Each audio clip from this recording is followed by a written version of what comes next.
Assalamualaikum warahmatullahi wabarakatuh. Salam. Buya, berbicara tentang bagaimana dalam memilih pasangan hidup. Kadang timbul beberapa pertanyaan dalam benak saya. Salah satunya ialah bagaimana sekiranya kita dapat mengetahui bahwa pilihan kita tersebut akan dapat bertahan dengan 1001 kekurangan yang ada pada diri kita. Begitu juga sebaliknya. Karena mempertahankan pilihan itu lebih sulit daripada memilih. Yang pertama, cara memilihnya yang benar. Kalau dia punya 1001 kekurangan, ya cari yang nggak punya kekurangan dong. Banyak kekurangan, kan hidup itu untuk memilih. Nabi menghantarkan, Nabi mengajarkan nikah itu milih. Jadi pilihlah yang dia boleh memilih cantiknya dia, kayanya dia, kemudian dia perilakunya lembut, kemudian yang terakhir agamanya. Biarpun itu terakhir oleh Nabi dibalik menjadi yang pertama, fadhfar bidzatid dini taribat yadak. Yang punya agama harus kau dahulukan. Lah ini milih menikah itu memilih. Laki-laki juga milih, termasuk durhaka kepada anak itu kalau salah milih ibunya. Seorang anak dibawa oleh bapaknya karena katanya kurang ajar kepada bapaknya, kepada Sayyidina Umar. Anaknya rupanya cerdas. Khalifah, saya mau tanya, apa nak? Apakah kewajiban bapak kepada anaknya sebelum anak lahir? Dijawab oleh Sayyidina Umar, yang pertama adalah memilih ibunya yang baik.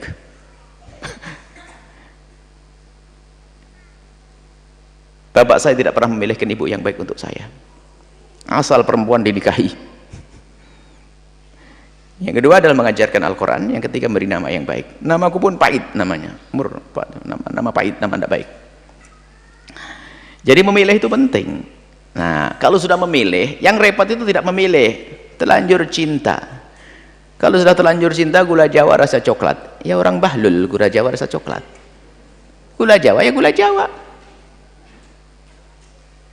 Bahkan dulu pernah ada kotoran kucing rasa coklat. Aneh banget ini. Ini kalau sudah jatuh cinta dulu nggak bisa memilih, itulah yang repot menyelesaikan urusannya. Tapi kalau anda normal, hati anda kosong, saya melihat dia adalah wanita yang baik, solehah, ada kekurangannya, kekurangannya akan dipertimbangkan. Kekurangannya apa? Ya kurang cantik, tapi dia solehah. Kurang cantik, akhirnya dia berpikir dengan iman. Suatu ketika aku akan pergi, aku akan meninggalkan rumah, meninggalkan anak-anak dan sebagainya. Akhirnya dia maju menikah dengan dia. Yang dipikirkan kesolehannya. Maka kekurangannya ditepis waktu hidup. Jadi bahasa waktu sebelum menikah. Jadi kekurangan kalau harus kita terima ya sebelum menikah itu. Tapi bukan karena dia sudah terlanjur gandrung tadi, bukan. Ada seorang wanita ditanya, Neng, kenapa sih Neng kok kamu seneng sama dia, kok pengen nikah dengan dia, apa sih kelebihannya? Nggak tahu mak, kan bingung itu. Ganteng mak enggak, lembut enggak, sudah terjerat dalam cinta, bohong. Baik. Nah, memilih, sebelum memilih itu yang benar. Kalau sudah memilih dengan segala kekurangannya, misalnya apa? Dia baik, biarpun dia fakir, dia punya masa depan, rezeki kan bisa dicari bersama. Dia makan, saya makan. Anggap saja sendiri-sendiri ya. Dia cari makan sendiri, saya makan sendiri. Yang penting halal. Jadi kalau kekurangan itu memang sudah kita antisipasi, gambaran. Tapi kalau sudah santri biasanya yang sombong tuh. Yang biasanya repot tuh santri. Saya itu kalau nikah harus cantik pokoknya. Masalah akhlak mah nomor nanti. Kenapa? Kalau wajah kan nggak bisa dirubah. Kalau akhlak kan saya nasihati setiap hari bisa berubah nanti. Santri sombong itu. Giliran menikah hampir 2 bulan, istrinya teriak-teriak, nggak bisa ngomong, gemeteran dia santrinya. Nggak bisa nasihati. Nasihati apa? Satu kalimat keluar dari mulut suaminya, istrinya balas 5 kalimat. Makanya kan sok sombong santri. Yang penting cantik. Urusan saya kan punya ilmu. Halah. Banyak ustadz itu mengkerut kalau depan istrinya. Nggak bisa ngomong apa-apa. Nggak akan maju. Istrimu pendukungmu untuk sukses. Kalau istrinya nggak benar nggak bisa sukses, bahkan bukan sekedar bisa sukses, nggak bisa dibesarkan. Kalau di belakangmu para santri istri yang nggak benar, pilih istri yang benar, akhlak.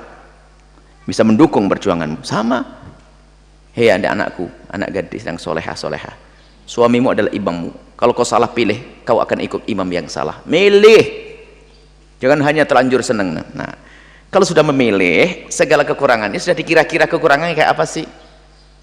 Kalau kekurangan fisik, pikir semuanya akan berubah fisik. Yang katanya dulu mancung hidungnya, kulitnya Masya Allah, semakin tua semuanya berubah, ya kan? Pada akhirnya berubah, bahkan kalau mati busuk semua. Kalau fisik bisa, kalau sudah akhlak. Nah, bagaimana untuk mempertahankan? Ya cara memilihnya dulu. Dalam bahasa sederhana, kalau memilih pasangan itu yang melek matamu. Kalau sudah menjadi pasanganmu, pandanglah. Jadi kalau mau memilih pasangan, pandanglah calonmu itu dengan mata melek, bener milih. Kalau sudah menjadi pasanganmu, pandanglah pasanganmu dengan mata remang-remang. Ya, saya dimaafin deh segala kekurangan. Yang namanya manusia, dia salah, saya juga bisa salah. Yuk kita benar-benar. Waktu belum menikahnya langsung tutup poin, I love you. Aku padamu yang setiap malam gak bisa tidur, suka begadang dia, bukan karena cinta dia. Perempuannya gampang terpesona dengan kalimat itu. Jatuh cinta, menikah tanpa kriteria pernikahannya, ribut, bingung, punya 1001 kekurangan, full kekurangan. Baru setelah jadi pasangannya dilihat melek, ya nggak kuat lah dia. Jadi kalau sudah jadi pasanganmu, pandanglah pasanganmu dengan mata remeng-remeng.